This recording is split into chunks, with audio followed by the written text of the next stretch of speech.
Hello there. This is an astrological forecast for Cancer for March 2011. This also applies if you have a Cancer ascendant.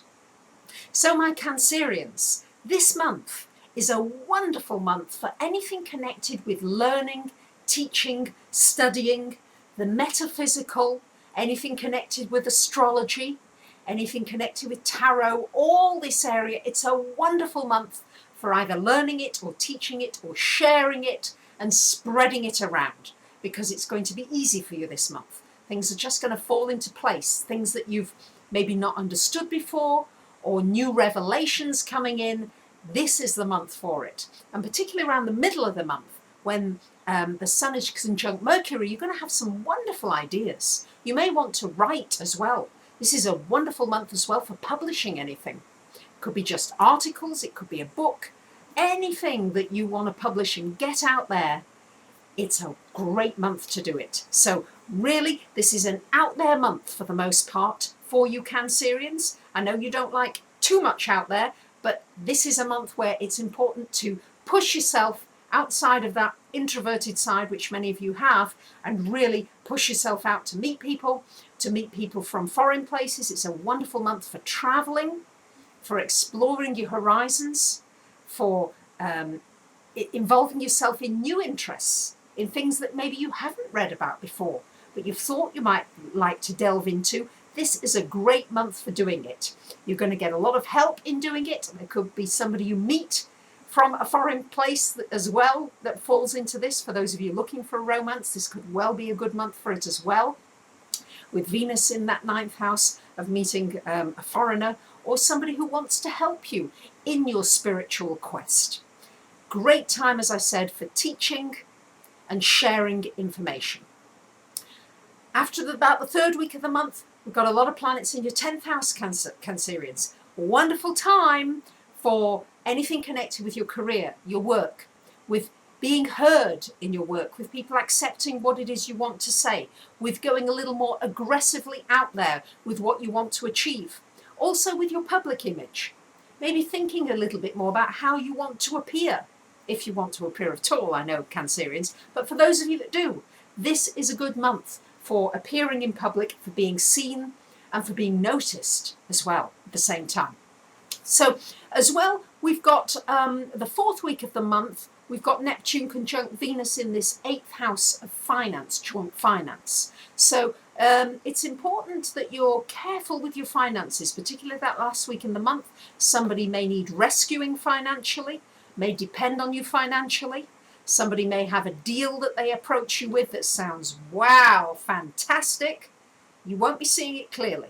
So ideally, don't sign anything, don't agree to anything until at least the 2nd week in April.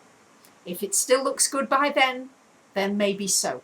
But certainly not this month. I would not be doing anything involving any joint finances, any kind of an investment. I would be very, very careful about with this aspect, particularly the last week of the month.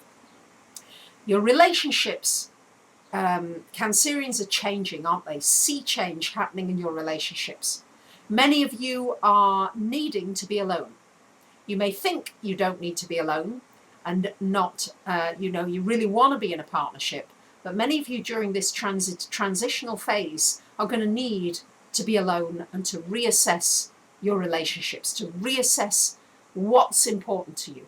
So it's a slow transit, this Pluto transit through your 7th, but you can certainly expect all of your important relationships, professional, intimate, personal relationships, to undergo complete change. You need to watch out for manipulation and control in these relationships, and also for destructive behavior patterns that may need to be changed dramatically during this particular transit.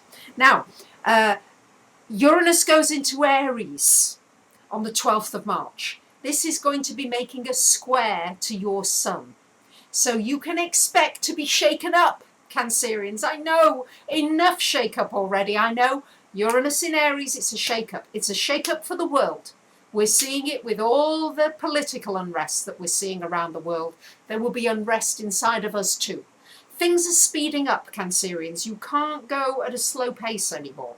Luckily, you're a cardinal sign, so you will be pushed to move. There will be a push to move. It will be a feeling as like a rocket is underneath you. You won't be able to sit on things for very long. The karma is speeding up. Everything is speeding up. As long as you're willing to speed up with it and to go through maybe things that feel unpleasant or obstacles, as long as you will go at them directly rather than sidling off like the crab, you will be able to overcome, and you'll come through stronger, and you'll be able to help other people through these difficult times that many of us are going through. So this can be exciting. Try not to be daunted by it. There will be a lot of changes ahead. I know particularly as far as the home is concerned, many of you are already feeling uprooted or an instability in this area. As long as you're living quite frugally and quite carefully at this time, not living beyond your means, then you should be able to deal with these transits just fine. So I wish you a wonderful month. I thank you so much for listening. For those of you that haven't been on my website and got a free chart, if you haven't yet got your free wheel, you don't know your chart yet, you can go on the website, press the icon, free astrology chart, fill in your details, date, time and place of birth, and it will bring up the wheel and a little explanation, tiny little mini reading as well. But most importantly, it will show you where your sun, your moon and your ascendant are. And I would be watching those three, at least the sun and the ascendant, when you watch these general monthly videos, and see which bits resonate the most for you. So thank you very much for listening, and I wish you a great month. Bye for now.